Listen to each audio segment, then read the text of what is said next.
इस वक्त मेरे हाथ में ये एक किताब है अखाड़ा नाम से, जो भूमिका जी ने लिखी है। कई किताबें और आपने लिखी हैं और ऐसी ही एक किताब लिखने के सिलसिले में आप काशी मठ भी गई थी और उस दौरान जो जो आपने वहां देखा, आपने बहुत सारे दावे भूमिका उसको लेकर किए हैं।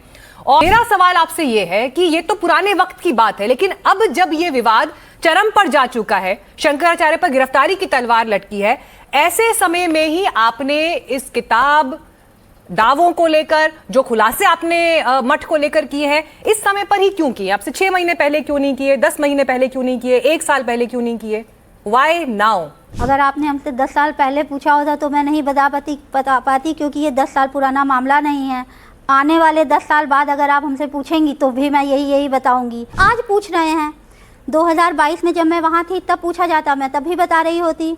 सरप्राइजिंग तो नहीं था, सरप्राइजिंग तो नहीं था, लेकिन ये बात ज़रूर है कि वो इतनी प्रेस्टिजियस चेयर है, वो सनातनियों के सर्वोच्च पद पर बैठे हुए व्यक्ति हैं, वो सर्वोच्च मंच है, वो सर्वोच्च चेयर है, वो बहुत परम पूज्य सीट है, तो उस पर बैठा हुआ कोई व्यक्ति ऐसा भी कर सकता है, तो ये मतलब सोचने वाली बात हो गई कि क्या ऐसा अभी हो सकता है। विचार शुरुआत में सबसे पहले यहाँ पर भूमिका जी आपके साथ ही करना चाहती हूँ। इस वक्त मेरे हाथ में ये एक किताब है अखाड़ा नाम से, जो भूमिका जी ने लिखी है। कई किताबें और आपने लिखी हैं और ऐसी ही एक किताब लिखने के सिलसिले में आप काशी मठ भी गई थी और उस दौरान जो जो आपने वहां देखा, आपने बहुत सारे दावे भूमिका उसको लेकर किए हैं। और मेरा सवाल आपसे ये है कि ये तो पुराने वक्त की बात है, लेकिन अब जब ये विवाद चरम पर जा चुका है, शंकराचार्य पर गिरफ्तारी की तलवार लटकी है, ऐसे समय में ही आपने इस किताब, दावों को लेकर जो खुलासे आपने मठ को लेकर किए हैं, इस समय पर ही क्यों किए? आपसे 6 महीने पहले क्यों नहीं किए? 10 महीने पहले क्यों नहीं किए? 1 साल पहले क्यों नहीं किए? Why now? Because you are asking now, that is why now. अगर आपने हमसे 10 साल पहले पूछा होता तो मैं नहीं बता पाती, क्योंकि ये 10 साल पुराना मामला नहीं है। आने वाले 10 साल बाद अगर आप हमसे पूछेंगी तो भी मैं यही बताऊंगी। आज आप पूछ रही हैं, आज आपने कॉल करके पूछा कि क्या आप या कोई भी XYZ पत्रकार, सब आज पूछ रहे हैं। 2022 में जब मैं वहाँ थी तब पूछा जाता, मैं तब भी बता रही होती। 2 दिन, 4 दिन, हफ्ते भर पहले पूछा जाता, मैं तब भी बता रही होती। तो आपको हैरानी हुई जब आपने पहली बार ये आरोप सुने कि 2 बटुक ब्राह्मणों के यौन शोषण का आरोप शंकराचार्य पर लिखा? पहला रिएक्शन क्या था जब आपने ये सुना? तो आपका पहला प्रतिक्रिया क्या थी? सरप्राइजिंग तो नहीं था, सरप्राइजिंग तो नहीं था, लेकिन ये बात ज़रूर है कि वो इतनी प्रेस्टिजियस चेयर है, वो सनातनियों के सर्वोच्च पद पर बैठे हुए व्यक्ति हैं, वो सर्वोच्च मंच है, वो सर्वोच्च चेयर है, वो बहुत परम पूज्य सीट है, तो उस पर बैठा हुआ कोई व्यक्ति ऐसा भी कर सकता है, तो ये मतलब सोचने वाली बात हो गई कि क्या ऐसा अभी हो सकता है। विचारणीय टाइप आया दिमाग में कि ऐसा कैसे हो रहा है। वहां आपने ऐसा क्या देखा जिसके बाद आपको लगता है कि आप सरप्राइज नहीं हुई ये आरोप सुनने के बाद? क्या देखा आपने ऐसा मठ में? और मेरे ख्याल से मठ में आप कितना 15-20 दिन, 1 महीने के समय के लिए रही हैं वहां पर? मैं वहाँ 2 महीने से तकरीबन रही हूँ। मैं 18 मार्च को गई थी और मिड मई में लौट कर आई हूँ। मिड मई मतलब मई। साल कौन सा है ये? 2022 का 2022 की बात बता रही हैं, अभी 2-3 साल पहले की बात है। हाँ, 4 साल तकरीबन हो गए। कोविड के बाद की परिस्थितियां रही होंगी। हाँ जी, हाँ, कोविड जा चुका था। कोविड के जो नामो निशान है वो मिटाए जा रहे थे। सैनिटाइजर जहाँ जहाँ रखा था, दिखाई दे रहा था, वो हटाया जा रहा था। तो उस दौरान मैं गई थी। एक्चुअली हमारे शंकराचार्य जी की जो पीठ है, इससे पारिवारिक संबंध 70 साल पुराने हैं, 75 साल करीब पुराने हैं। मेरे ग्रैंडफादर स्वरूपानंद महाराज जी, सुबह उनकी बहुत मैं प्रातः स्मरणीय है वो मेरे लिए, और वो मेरे ग्रैंडफादर के चूँकि मित्र हैं तो वो मेरे लिए ग्रैंडफादर ज़्यादा हैं पहले, क्योंकि अब वो शंकराचार्य जी भी हैं तो और सम्मान बढ़ गया है।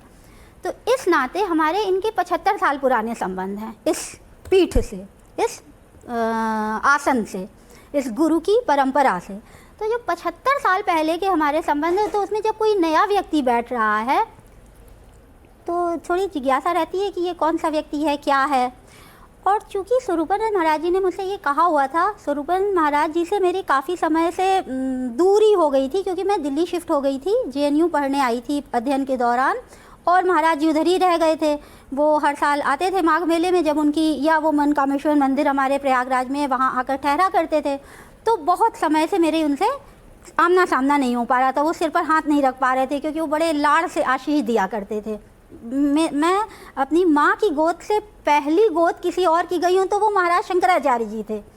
तो उन्होंने मुझसे, जब मैं हुई कि अरे यार इतने दिन हो गए और मैं इन लोगों से मिली भी नहीं, मौनी अमावस्या में जाकर मुझे स्नान करना है। तो अब कोई भी बच्चा अपने पेरेंट्स का, वो मेरे ग्रैंड पेरेंट्स हैं, नॉट ओनली पेरेंट्स, वो मेरे ग्रैंड पेरेंट हैं, तो उनके पास मैं किताब लेकर पहुंची। मेरी उस पर कश्मीर पर एकदम लेटेस्ट किताब आई थी, वो मेरी 7वीं किताब और चौथा उपन्यास था।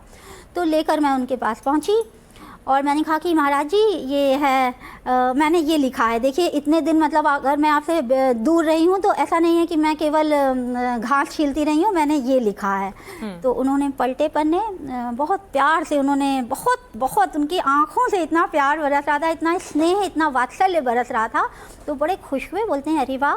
फिर उन्होंने कहा ऐसे कि अरे तुम कश्मीर पर लिख रही हो, अरे तुम जो हो शिलोंग पर लिख रही हो, क्योंकि और भी किताबों की चर्चा हुई। ठीक है। तुम कैसी लड़की हो, तुम प्रयाग की हो, तुम प्रयाग पर नहीं लिख रही हो, तुम काशी पर नहीं लिख रही हो।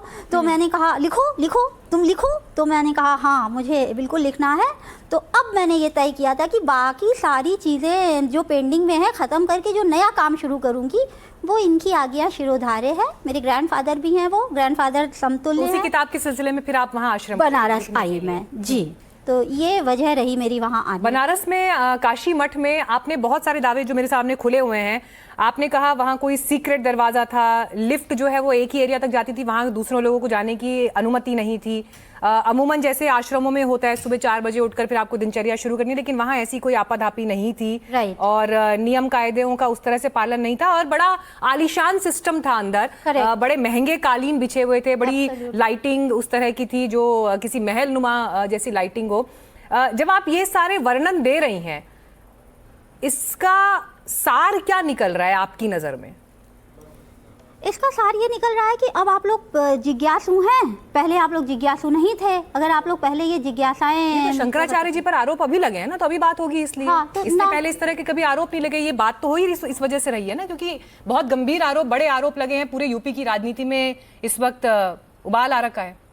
ना ये मेरा कोई दावा है, ना ये मेरा कोई बयान है, और ना ये कोई आरोप है। ये सब कानूनी शब्दावलियां हैं, राजनीतिक शब्दावलियां हैं। मैं किसी सरकारी नौकरी तक में नहीं हूँ जो मुझे सरकारी कोई चीज़ लेनी हो। ठीक है। आप लोगों ने मुझसे पूछा, किसी को कहीं से कोई खबर हुई होगी कि शी वॉज स्टेइंग देयर, भूमिका वहाँ पर कुछ समय तक रहकर गई है विद्या मठ में। ये किसी को कहीं से खबर हुई होगी। मैं छुप के कोई काम करती ही नहीं हूँ, तो खबर हुई होगी तो उन्होंने ये पूछा होगा, तो अब वो पूछ रहे हैं तो अब मैं बता रही हूँ। इसका कोई ये अब देखिए, अब इसी में कोई बहुत ज़्यादा प्रैक्टिकल या कोई लेखन के प्रति, मुझे कंप्लीट करने दीजिए, लेखन के प्रति कोई अपनी लेखनी के प्रति ईमानदार ना हो तो वो ये कह दे भाई हमको इन सबसे दूर रखो, ये सब तो बहुत सियासी बातें हैं, अरे इसमें तो बहुत राजनीति जुड़ रही है। नहीं नहीं नहीं नहीं, मैं तो विद्या मठ में थी ही नहीं। कोई नहीं आकर उसको टैली करने वाला, ऑब्जेक्ट करने वाला है, आक्षेप करने वाला है, नहीं नहीं आप तो थी, ये फोटो है आपकी वहाँ, कोई नहीं कहने वाला। उस बात पे नहीं कह रहे। मैं तो आप जो आपने दावे किए, जो आपने वहाँ के बारे में बताया कि आश्रम के भीतर आपने जो कुछ भी देखा, हाँ, तो जो देखा वो बिल्कुल सही है।